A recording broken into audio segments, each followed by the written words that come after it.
오늘 사단의 계계라는 제목으로 본문을 몇 개 소개를 해드리면서 본문을 설명을 좀 해드리려고 합니다. 이 사단의 계계라는 주제가 좀 기분이 썩 좋지 않은 그런 내용입니다.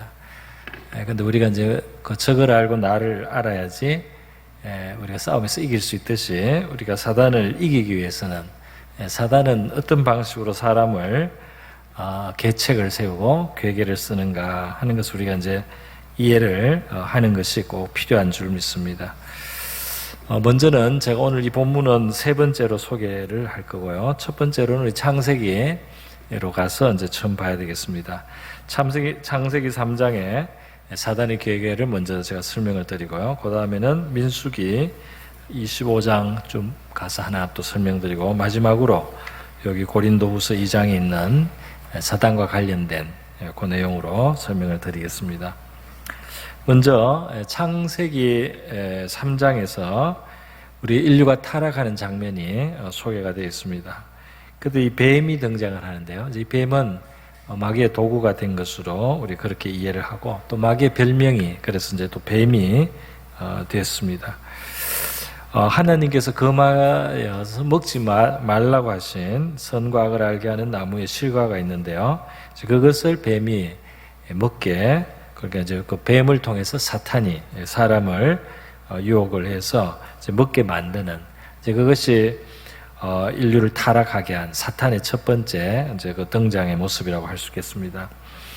그 본문을 우리가 가만히 보면은 사단이 상당히 담대하고 또 교묘하다 하는 것을 알 수가 있어요. 그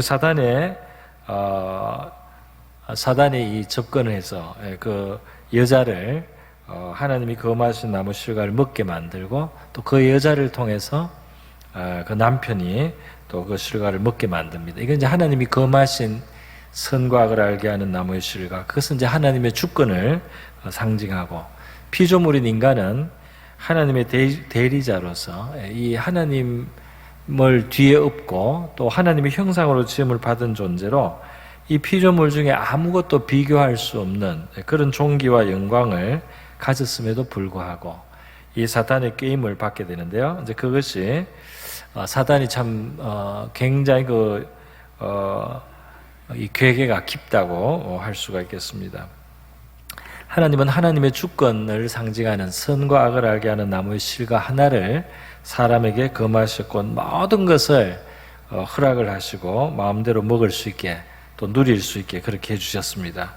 그럼에도 불구하고 이 사단은 바로 그 하나님의 주권, 거기를 이제 인간이 넘어가도록 그렇게 만드는 것이죠. 창세기 3장 1절에 보면 뱀이 그 여자에게 물었다 그랬습니다. 하나님이 참으로 너희에게 동산 모든 나무의 열매를 먹지 말라 하시더냐 그랬어요. 여기 말이 굉장히 교묘한 말입니다. 동산 모든 나무의 열매를 먹지 말라 하시더냐. 아니죠. 그 하나만 딱 금했거든요. 그런데 마치 모르는 것처럼 아무것도 못 먹게 하더냐 이렇게 물으니까 여자가 발끈해가지고 거기에 대해서 발끈해가지고 아니다라고 이렇게 하면서 이제 그 뱀하고 대화를 하기 시작하는 겁니다. 그러니까 뱀에게 이제 끌려 들어가는, 사단이 그렇게 끌어들이는 겁니다. 이렇게 엉터리 질문을 가지고도 이제 시험 유혹을 시작하는 그 교활함이 있어요. 여자가 뱀에게 말하되 동산 나무의 열매를 우리가 먹을 수 있으나 동산 중앙에 있는 나무의 열매는 하나님의 말씀에 너희는 먹지도 말고 만지지도 말라 너희가 죽을까 하노라 하셨느니라 그랬어요. 그래서 이제 하나님이 주신 그 계명대로 이제 대략 그렇게 이야기를 했습니다. 물론 만지지도 말라고 했는지는 모르겠지만 하여튼 여자는 그렇게 말을 했습니다. 먹지도 말고 만지지도 말라 너희가 죽을까 하노라. 그러니까 너희가 죽는다, 반드시 죽는다 이렇게 말씀했죠, 하나님이.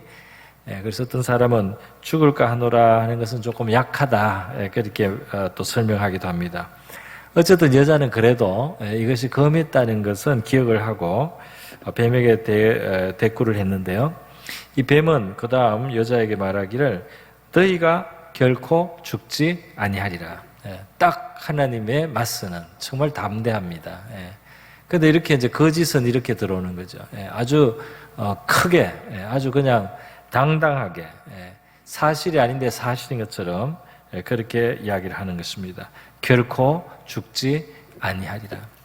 하나님은 이거 죽는다, 정령 죽으니까 이거 먹지 마라. 너희들의 피조물의 그 선을 넘었을 때 너희는 존재할 수가 없게 된다. 그렇게 말씀했지만은 사단은 뱀을 통해서 결코 죽지 아니하리라. 그렇게 하면서 거기에 이제 하나를 집어넣습니다. 뭐라고 하느냐면 너희가 그것을 먹는 날에는 너희 눈이 밝아져 하나님과 같이 되어 선악을 알 줄 하나님이 아심이니라. 여기서 이제 하나님과 사람 사이의 틈을 갈라놓는, 이간하는 모습이 나오죠. 그러니까 하나님이 그것을 금하신 것이 정당함에도 불구하고 사탄은 그것이 이제 하나님이 인간이 온전하게 되는 것, 인간이 하나님처럼도 될 수 있는데 그것을 막고 있는 하나님의 불선함이, 하나님의 어떤 이기적이거나 하나님의 어떤 인간에 대해서 뭔가 인간을 뭐가 견제하고 이러는 하나님으로, 하나님을 안 좋은 하나님으로,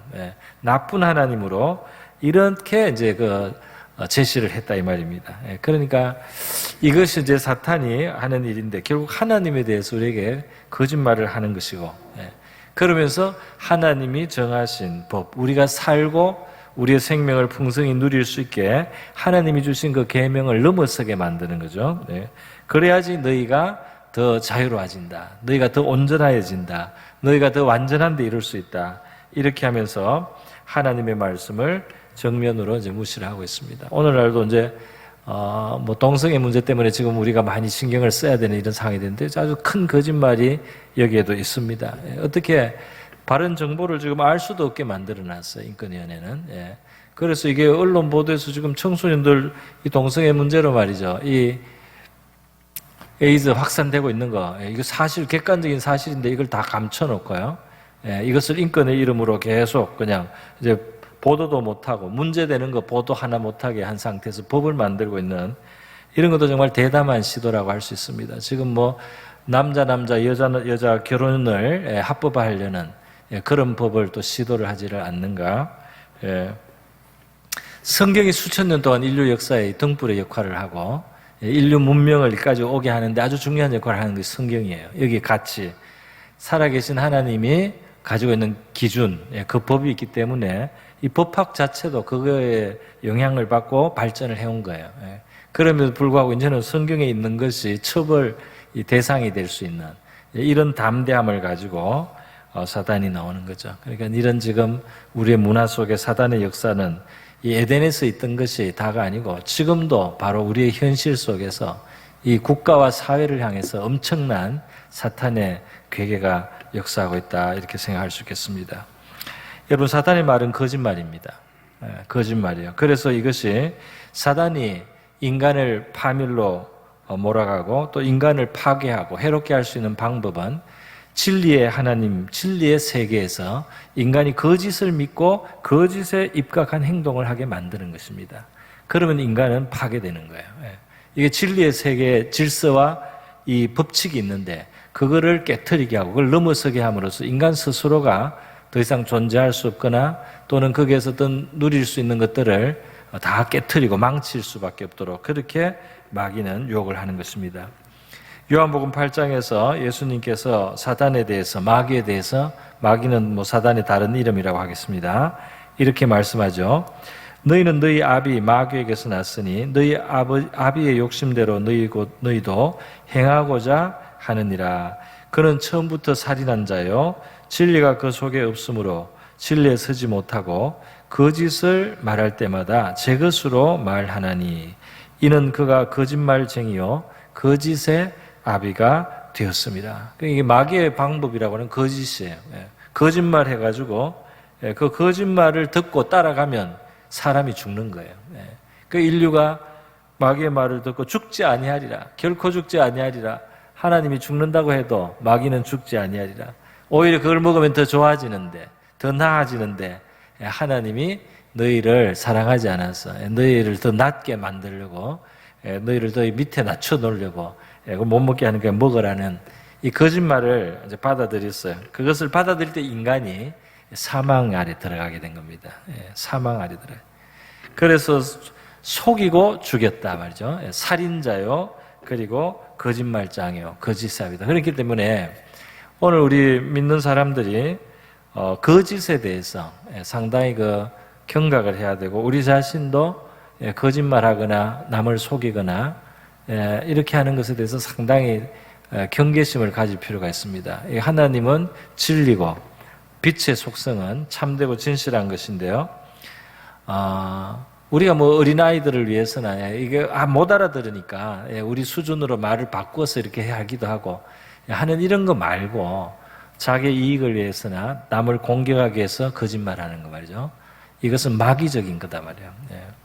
그렇기 때문에 이 거짓에 대해서 우리 성도들은 굉장히 경성을 하고, 내 입에서 진실이 아닌 말을 하는 것에 대해서 굉장히 두렵게 여겨야 됩니다. 믿음이 있다고 하는 사람들이 거짓말을 하니까 하나님의 영광이 너무나 가리는 거죠. 그러니까 이 진실한 말, 자기에게 어떨 때는 손해가 되더라도 진실한 말을 할 수 있는 이런 것이 우리에게 필요하다 하겠습니다. 이 사도행전 13장에 보면 사도 바울이 구브로 섬에 가서 선교를 할 때요, 그게 총독이 서기오 바울이라는 사람이 있어요. 그리고 이 사람이 바울에 의해서 전도가 되고 있는 중이었어요. 그런데 이 총독 밑에 어떤 부하 같은 위치에서 이 유대인의 거짓 선지자, 또 마술도 하는 그런 아주 희한한 사람, 옛날 세계에는 그런 마술사 같은 사람이 또 관리했던 한 역할도 하고 하니까요. 그래서 그 마술사 엘루마라고 하고도 또 다른 이름은 바예수라고 하는 자가 있었어요.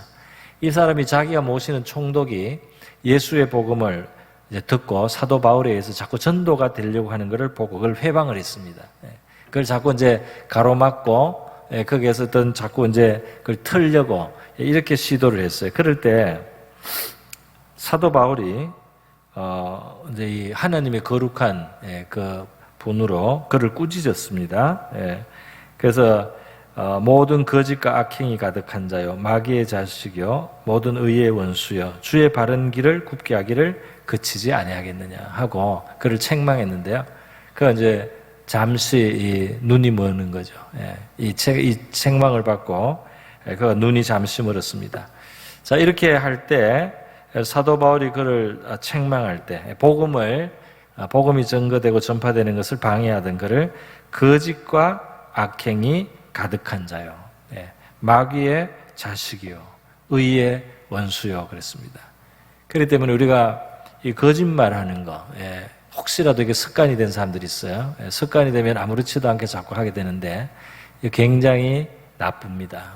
거짓말하는 것을 우리가 멀리해야 된다 하는 것입니다. 그래, 이것은 마귀에게 속했다, 마귀를 닮았다 이 말입니다. 그래서 사단에게는 거짓말이, 그러니까 진실을 아는 것, 바르게 아는 것, 하나님의 말씀의 기준을 바르게 아는 것, 붙드는 것, 이것이 이제 마귀의 괴계를 빠지지 않는 길입니다. 그래서 하나님의 말씀의 기준은 변치 않게 지금 기록으로 남겨놓았잖아요. 우리 대한민국에서 그동안 과거에 우리가 성장하면서 가져왔던 좀 이 유교적 가치는 한 95% 아니면 한 80% 뭐 그런 선에서 이 성경적인 거하고 비슷해요. 맞는 게 많아요. 그래서 우리에게 이것이 거북하지가 않습니다. 그만큼 이제 또 윤리와 도덕이 어느 정도 있는 문화에 우리가 살았던 거예요. 그러나 또 더 따지고 보면 이제 맞지 않는 게 있습니다. 유교의 가치하고 하나님의 이 성경의 가치하고 안 맞는 게 있어요. 그럴 때 우리가 이제 뭐가 더 절대 기준인 줄을 알게 되는 것이죠. 앞으로 세월이 오고 또 새로운 시대가 아무리 펼쳐져도 하나님의 말씀의 그 기준이 하나님이 인류를 향해서 주신 그 길이고, 그것이 바로 인간이 지켜야 될 도리인 줄 믿습니다. 우리가 그것을 우리도 존중하고 따라야지. 뭐 시대가 변했기 때문에 다 바뀌었다 이렇게 이제 나오는 것이 오늘날 논리인데요. 이제 그런 것의 위험성을 우리가 알아야 되겠습니다.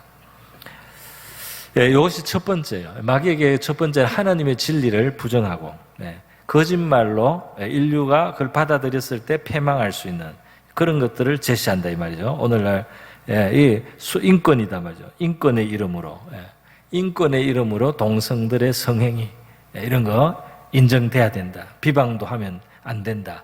이렇게 나오고 있는 거 얼마나 담대하고 얼마나 하나님의 법을 정면으로 맞섰는지 참으로. 그런데 그거를 따라가는 크리스찬들이 있어요.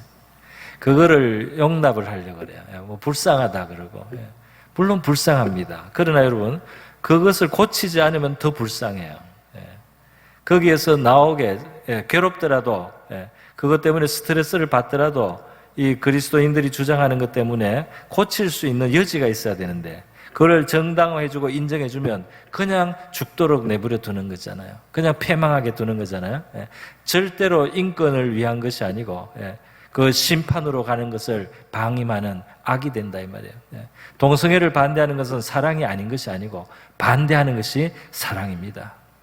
동성애자들을 정말 불쌍하게 생각하고 그 영혼을 진짜 살리고 싶으면 반대를 해야 되고 분명한 입장을 보여야 되는 겁니다. 그 마음이 좀 안 됐더라도. 그래서 제가 보니까 동성애로 이렇게 동조하는 사람들 보면 동정심에서 자기 가까운 친구라든지 또 괜찮은 사람이었는데 동성애자인 걸 알게 될 때 마음이 약해져요. 그래가지고 그만 그거 괜찮지 않을까 이렇게 자기 생각을 바꾸려고 합니다. 그렇지 않습니다.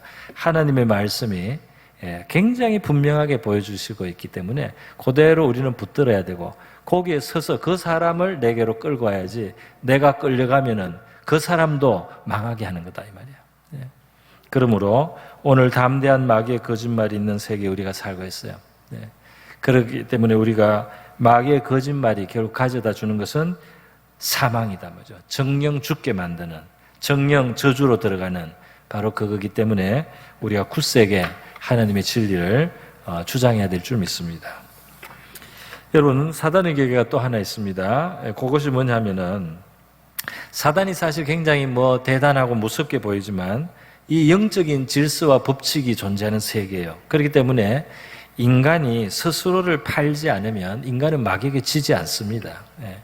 그렇게 이 자유로운 선택, 의지의 결정권이라는 것은 이것은 하나님도 함부로 우리에게 대하지 않는, 우리에게 그 자유를 보존해주는 엄청난 인간의 그 권세입니다. 그래서 인간이 스스로 범죄하고 스스로 죄를 선택하고 이렇게 할 때 패망할 수 있지, 우리가 가만히 있는데 마귀가 우리를 달려들어서 우리를 해치는 것은 거의 불가능해요. 우리가 별것 아닌 것 같아도 그 마귀도 우리를 바로 해칠 수가 없습니다. 단 조건이 우리가 범죄해서 그에게 기회를 주지 않는다면 말이죠. 우리가 마귀의 말을 받고 마귀의 악을 받아들여서 그 악을 우리가 택하지 않는다면 마귀가 우리에게 역사할 수 있는 여지가 없다 이 말이에요. 그러니까 마귀를 그런 의미에서는 두려워할 필요가 없다 말이죠. 그러니까 이 주일학교 학생이라도 믿음이 좋은 학생은 마귀를 충분히 이긴다 말이에요. 왜냐하면 내가 하나님 앞에 믿음으로 살고 깨어있고 하나님의 말씀을 사용하고 이렇게 주장을 하면 마귀도 이 꼬마도 못 이겨요.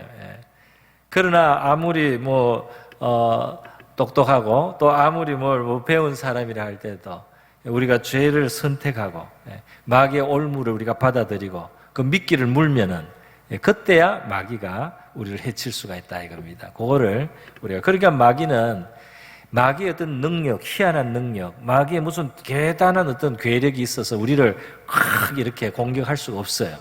절대로 그렇게는 안 돼요. 다만 우리를 꼬드기고 우리를 유혹해서 우리 스스로 올무에 들어가고 우리가 사지로 들어가도록, 우리가 죄를 범하고 하나님 앞에 노염을 사고 진노를 사고 죄의 어떤 징계와 심판을 받는 자리로 우리가 스스로 가도록 만드는 거, 그렇게 유혹하는 것이 마귀가 이제 할 수 있는, 우리를 파괴하는 일이다 하는 것입니다. 우리 민수기 22장에 보면 선지자 발람이 나오고요, 모압 왕 발락이 나오죠. 이스라엘이 이제 이 가나안을 차지하기 위해서 북상을 하고 올라오고 있으니까요, 모압 왕이 두려움을 가졌어요. 사실 모압은 요단강 동편이기 때문에 이스라엘 그냥 지나가게 하고 자기들 있으면, 이스라엘은 원래는 요단강 서쪽의 땅을 하나님이 주시는 거라서 이 모압은 아무 상관이 없습니다. 그럼에도 불구하고 모압 왕은 이 이스라엘을 저지하거나 또는 물리치거나 이게 이제 공격해서 깨트리기를 원했어요. 그래서 그 주변에 하나님하고 통하는 그 고대 선지자인 이 발람을 찾아가서 뇌물을 많이 주고 그를 구워 삶는 거죠. 그리고 또 미래의 어떤 보상을 약속하고 이렇게 해서 마음이 흔들리는 이 발람 선지자를 끼워서요 이스라엘을 저주하려고 했어요. 왜냐하면 그 영권을 가지고 있었습니다. 발람 선지자가. 그래서 발람이 저주를 하면 저주가 임하는 거예요. 그동안 대개의 경우에는 뭐 아무 때나 저주한 건 아니겠죠. 어떤 공의로운 기준에 의해서. 그건 어쨌든 그가 영적인 능력이 있다는 것은 그 당시에 알려져 있었던 것 같습니다. 그래서 발람이 그 뇌물에 넘어가서 말이죠. 이 저주를 해주려고 사실은 간 셈이에요. 그래서 그 저주를 해주려고 노력을 했는데 저주의 말이 안 나옵니다. 하나님의 신이 그거를 허락을 안 해요. 그래서 발람이 몇 번이나 시도를 하는데 입을 열 때마다 축복의 말이 오히려 튀어나옵니다. 이스라엘을 축복하는 거예요. 그래서 이스라엘을 저주하라고 제사 제물을 태우고 막 이렇게 송아지를 잡고 피를 흘리고 이렇게 하고도 이제 저주의 어떤 기도를 하려고 또는 저주의 어떤 선언을 하려고 하면 하나님이 그 입을 붙들어서 축복의 말이 쏟아져 나오겠습니다. 그러니까 아주 영권을 가진 사람이 이 저주를 하려고 해도 그 저주가 안 되는 거예요. 이스라엘이 하나님 앞에 살아가는 그 평범한 삶이지만은 뭐 별것 아닌 사람들 같지만은 그 저주를 할 수가 없습니다. 그래서 발락이 화를 냈어요. 화를 내고 이제 그랬지만은 문제는 그것이 끝이 아니에요. 발람이 거기서 포기를 한 것이 아닙니다. 발람이 꾀를 가르쳐 줬다. 그것이 성경 뒤에 나오고 있어요. 그래서 이 베드로후서 2장에 보면 이 발람에 대해서 싹을 따라간 선지자다 그런 표현이 있고요. 또 계시록 2장 14절에 보면 이 발람의 죄에 대해서 나오고 있습니다. 그래서 그게 무슨 말이냐면 결국 이 발람이 발락에게 이스라엘을 패망시킬 수 있는 길을 가르쳐 줬어요. 자기가 직접 저주하거나 해칠 수 있는 그런 능력은 사용할 수 없었지만은 이스라엘을 해칠 수 있는 방법이 있다는 겁니다. 방법이 뭡니까? 죄를 짓게 하면 된다는 거예요. 그 죄는 어떻게 짓게 합니까? 유혹을 하는 거죠. 그 유혹은 뭐냐면 바로 모압 여자들이 이 이스라엘 남자들을 그들의 제사에 모압 신을 섬기는 제사에 초대를 하고 초대를 한 자리에서 우상을 섬길 뿐 아니라 음행을 한 겁니다. 그러니까 성적인 유혹을 했다는 겁니다. 그렇게 해서 죄를 짓게 했어요. 그래서 이스라엘의 많은 지도자들, 족장들 이런 사람들이 가서 말이죠. 거기에 가만 섞여버렸어요. 그것이 바로 이제 발람이 가르쳐준 마귀적 지혜였어요. 그러니까 정말 이 사람은 나중에 이스라엘이 여호수아 군대가 들어왔을 때 그 여호수아 때 칼에 죽습니다. 발람이 그 심판을 이 발람이 받게 되는데요. 발람이 영적으로 영리한 그 꾀는 가지고 있는 거죠. 하나님의 백성은 우리가 어떤 방법으로 억지로 우리 어떤 완력으로나 폭력으로 무슨 권세로 절대로 해칠 수가 없다는 걸 아는 겁니다. 하나님의 백성을 해칠 수 있는 방법 딱 하는데 스스로 죄를 짓도록 그렇게 덫을 잘 놔가지고 스스로 죄를 짓게 만들어라. 그러면 이스라엘은 하나님 앞에 그 보응을 받게 된다. 그것이 발람의 꾀라는 거예요. 그래서 민수기 25장에 보면 볼에서 이 미디안 족속 그런 사람들이 이제 그 음행을 저지르게 하고요. 그게 또 족장 수르 족장의 딸 고습이라고 하는 여자가 이스라엘 족속의 그 지도자를 초대해 가지고 같이 음행을 하는 그런 장면이 나옵니다. 이스라엘이 시딤에 머물렀더니 그 백성이 모압 여자들과 음행하기를 시작하니라. 그 여자들이 자기 신들에게 제사할 때 이스라엘 백성을 청하며 백성이 먹고 그들의 신들에게 절함으로 이스라엘이 바알볼에게 가담한지라. 그러니까 이게 제사에 참여하면 그 귀신에게 속하는 거예요. 여호와께서 이스라엘에게 진노하시니라. 그러니까 이제 하나님의 진노가 시작됩니다. 그래서 하나님이 모세에게 백성의 수령들을 잡아 태양을 향하여 여호와 앞에 달라고 하셨습니다. 그러니까 이 목을 매달라는 거예요. 그래야지 하나님의 진노가 이스라엘을 떠나리라 그랬습니다. 그렇게 이렇게 사형으로 다스릴 만큼 이 죄가 무서운 죄인데요. 그런데 이렇게 그 사형이 집행이 되는 바로 이런 명령이 주어지고 있는데요. 바로 그 현장에서 또 대담한 존재가 나오는 거예요. 아주 대담한 겁니다. 그게 뭐냐면 이스라엘 자손 중에 한 사람이 모세와 온 회중의 눈앞에서 미디안의 한 여인을 데리고 그 형제들에게로 왔다 그랬어요. 그리고 이 남자가 그 막사에 그 여자를, 이방 여자를 데리고 들어가는 겁니다. 동침하기 위해서.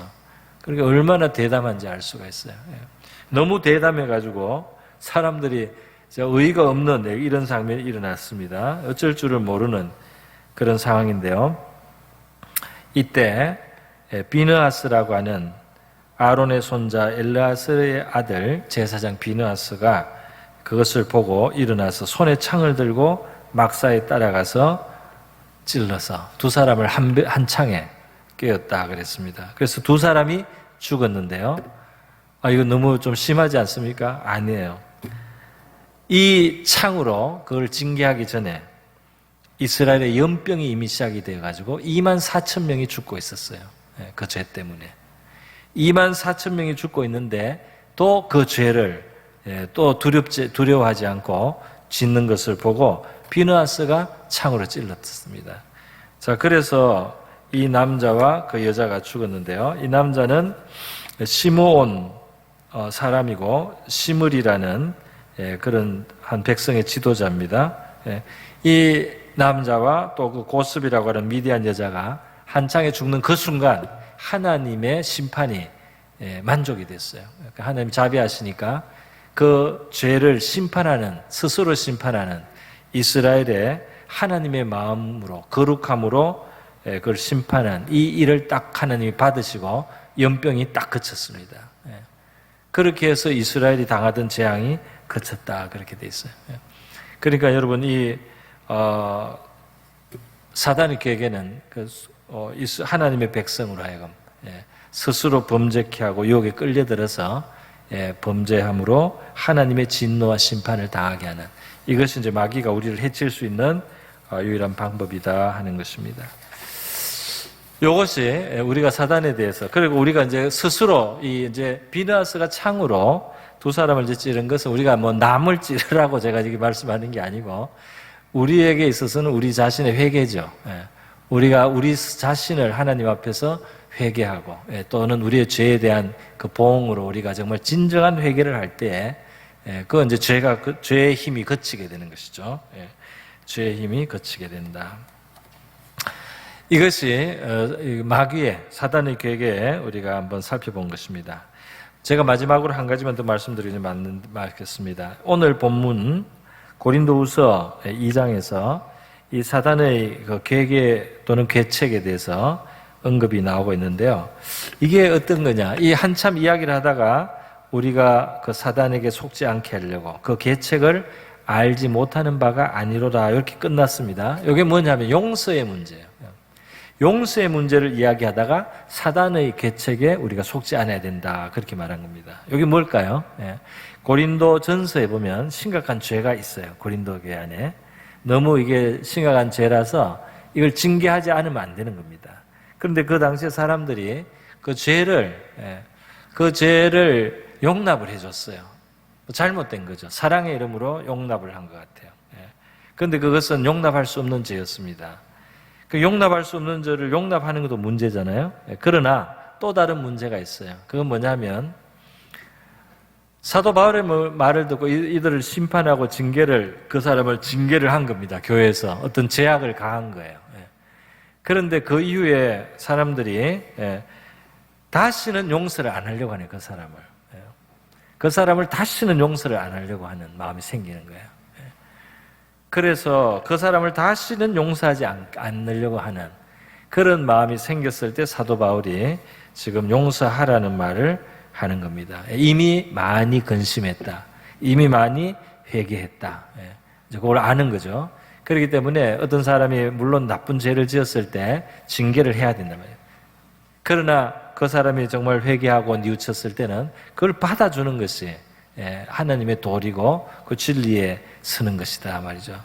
그런데 이게 막상 그렇지 않더라고요. 저도 이런 비슷한 사례를 경험해 본 적이 있습니다. 사람들이 처음에는 잘못을 하는데 잘못을 다스리지를 않아요. 그게 첫 번째 잘못이에요. 그래서 그 사람이 잘못되고 잘못된 방향으로 가는데 너무 안 다스려서 많은 사람에게도 해가 되고 그 사람도 영혼이 해로워요. 그것을 그냥 두는 것도 관용의 이름이나 사랑의 이름으로 두는 것도 잘못입니다. 그러나 그 다음에 어떠냐? 징계를 하게 됐어요. 징계를 해서 그 사람이 이제 이렇게 회개를 했어요. 정말 반성을 하고 낮아졌어요. 그런데 그 다음에 용서를 안 해주려고 해요, 사람들이. 왜냐하면 그동안 억지로 많이 참았기 때문에. 그래서 용서를 안 해주려고 하더라고요. 그래서 용서를 안 해주는데 하나님의 법은 사람이 진정으로 회개했을 때는 용서를 해야 됩니다. 그래서요, 지금 그 문제예요. 그래서 사단의 계계를 우리가 알지 못하는 바가 아니라 이렇게 한 건 뭐냐면 우리 인간의 때로는 이 관용을 틈타서 마귀가 우리 개인이나 또는 어떤 공동체 속에 이 죄가 그냥 방치되도록 하는 거, 악이 방치되도록 하는 거, 이게 마귀가 하는 거. 오늘날 바로 그겁니다. 오늘날 바로 인권의 이름, 소수자, 그 인간의 어떤 개인의 존중, 뭐 이렇게 해가지고 굉장한 사악한 일들을 용납하게 만들잖아요. 이것도 잘못이에요. 그러나 또 다른 잘못이 있습니다. 어떤 것을 악으로 규정해가지고 그거를 절대적으로 심판하려고 하고 절대적으로 그거를 끝까지 그냥 피를 보려고 하는 그런 마음도 있단 말이죠. 그 정의의 이름으로, 정의의 이름으로 절대로 용서하지 않는 마음, 이런 것들이 마귀가 우리를 사용할 수 있는 거리가 된다 이 말입니다. 다시 말해서 균형의 문제라고 하겠습니다. 그러니까 마귀는 사람의 이 느슨한 마음을 사용해서도 우리를 이 죄를 방임하는 자가 되게 할 수 있고, 또 우리의 정의감의 형태를 또 이용해가지고 우리가 용서하지 않고 아주 잔인하고 잔혹하게 다른 사람을 대할 수 있도록 이렇게 만드는 일도 마귀가 한단 말이에요. 그러니까 이쪽으로도 위험하고 저쪽으로도 위험하다 이 말입니다. 우리는 하나님의 뜻을 따라서 잘못된 것은 거기에 맞게 다스려야 되고, 또 잘못했지만은 잘 회개를 하고 제대로 이게 바로 잡히면 그걸 또 용서해 줄 수 있는 그 균형을 가진 이 자세를 가져야만 되는데, 이 세상에는 마귀가 말이죠, 사람의 관용, 사랑 이런 걸 이용해서도 악을 행하고 사람의 정의감 이런 것을 가지고도 아주 잔인하게 만들고 말이죠. 이렇게 하는 것이 다 마귀가 사람을 속이고 넘어뜨리고 사람들을 해롭게 하는 바로 길이 된다, 그렇게 말할 수가 있습니다. 사람들이 막 그 분쟁하는 데 가면 원수가 돼가지고 절대 용서를 안 하죠. 바로 잡을 생각을 안 해요. 그래가지고 완전히 원수를 삼아가지고 절대로 용서하지 않는 이 마음, 마귀에게 사로잡힌 거죠. 상대방이 바로 하고 이렇게 하면은 그걸 바로 또 풀어줄 수 있어야 되거든요. 여러분, 그래서 이 균형이 참 필요해요. 마귀는 균형. 그러니까 우리가 씨름을 하거나 레슬링을 하거나 이렇게 보면 다 이 싸움을 붙으면요, 균형이 얼마나 중요한지 몰라요. 무게를 잘 잡아서 이게 넘어지지 않아야 되잖아요. 그런데 이제 이 싸움을 할 때는 상대방을 넘어뜨리기 위해서 이 무게를 흔듭니다. 무게중심을. 무게중심을 흔들어서 이쪽으로 미는 척 하다가 저쪽으로 밀고, 저쪽을 미는 척 하다가 이쪽을 밀어서 이 무게중심을 흐트려요. 그러면 무너지는 겁니다. 그러니까 사람을 어떤 느슨하게 해가지고 관용의 이름으로 해서 또는 너무 유약한 마음으로 악한 것을 그냥 내버려 두도록 만드는, 이것도 마귀가 균형을 잃게 해서 역사하는 겁니다. 또 반대로가 있죠. 뭘 바로 잡아야 된다 이렇게 해가지고 회개를 하고 막 뉘우치는데도 용서를 안 해요. 아주 막 지나치게 음하게 되는 거죠. 이거는 원수를 완전히 갚고 너가 죽을 때까지 용서 안 된다 이렇게 나가는 겁니다. 정의의 이름으로 용서가 완전히 실종되기도 하고, 사랑의 이름으로 죄악을 수용하고, 이게 다 마귀가 우리 사람들의 균형 감각을 흩트려서 마귀의 원하는 것을 이루어갈 수 있는 그런 상황이라는 것입니다. 뭐 이런 것을 보면 우리 균형이라는 것은 항상 중요해요. 신앙은 우리의 몸의 건강이나 모든 게 그렇지 않습니까? 이 균형이 있어야지 건전하다 하거든요. 어떤 사람은 나는 하나님만 의식한다 이러면서 사람들한테 그렇게 함부로 하는 사람들이 있어요. 자기는 좋은 신앙인 줄 알아요. 나는 하나님 앞에 절대 하나님의 말만 듣는다. 그러고는 사람들한테는 아무렇게나 해요. 그러고도 믿음이 좋다고 착각하는 사람들이 있습니다. 그런 경우가 있고, 또 다른 사람은 이게 사람들에게 대하는 것에 다 신경이 가서 하나님이 싫어하는데도 그 사람들 비위를 먼저 생각하고 사람을 기쁘시게 하면서 하나님을 굉장히 섭섭하게 하는 이런 사람이 있습니다. 그러니까 이런 것들 다 균형이 없는 거잖아요. 하나님이 언제 뭐 사람을 하나님을 잘 섬기면 사람을 무시해도 된다 이런 말 한 적 없잖아요. 사람을 챙기면서 하나님을 배반하거나 하나님을 섭섭하게 하려 이렇게 하지 않지 않습니까? 그 균형이 다 있는 거죠. 어쩔 수 없는 한계에서 사람이 좀 섭섭해질 수 있죠. 그러나 하나님을 섬기면서 최대한 우리가 사람들을 실족하지 않도록 하고 사람들을 배려해야 되죠. 그렇게 해야 되는 것이 맞는 거죠. 그 균형이 있어야 된다 이 말입니다. 저는 출애굽기 23장의 말씀을 참 중요한 말씀이라고 생각을 하는데요.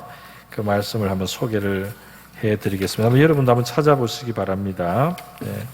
출애굽기